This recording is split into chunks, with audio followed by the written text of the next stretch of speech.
Are you ready to transform your summer into an epic splash-tastic adventure? Say goodbye to wasteful, single-use water balloons and hello to the ultimate in reusable, eco-friendly fun with reusable water balloons.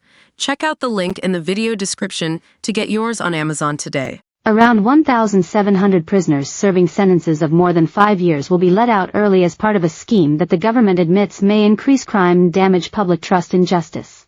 Around 5,500 offenders will be released early in September and October under the controversial plan to ease the prison overcrowding crisis. Justice Secretary Shabana Mahmood made a statement to the Commons yesterday, the first of the new government, on the emergency facing our prisons. She said the temporary measures, which will see a reduction in the proportion of their sentence many prisoners must serve in jail from 50 to 40%, will be reviewed in 18 months. But she was challenged by Liberal Democrat Justice spokesman Alastair Carmichael, who said 18 months is a very long time for temporary measures. An official impact assessment slipped out by the Ministry of Justice shows an estimated 1,700 criminals sentenced to more than 5 years will be set free early in October.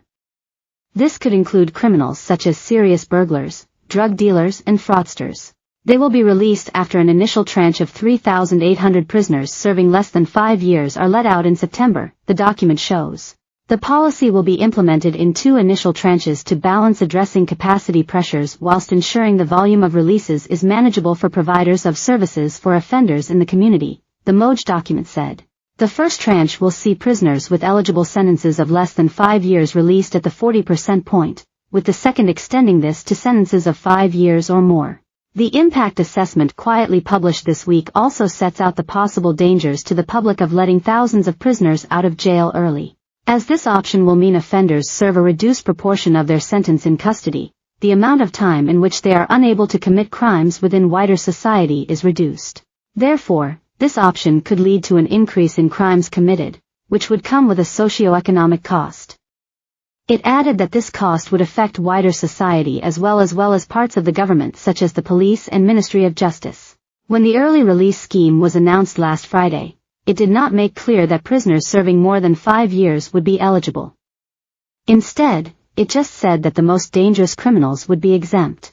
Sources said the detail was included in the statutory instrument published online and insisted the government has been clear that the majority of prisoners are on standard determinate sentences and so eligible for early release. The assessment adds, it is possible that the general public will feel less content that justice has been seen to be done, reduced retribution.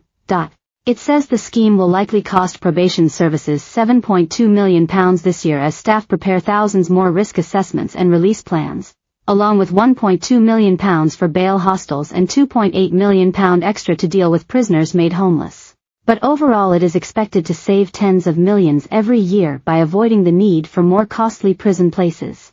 Addressing the Commons yesterday, Ms. Mahmood warned there were just 700 spaces left last week and prisons would overflow by September, leading to the total breakdown of law and order, unless action is taken.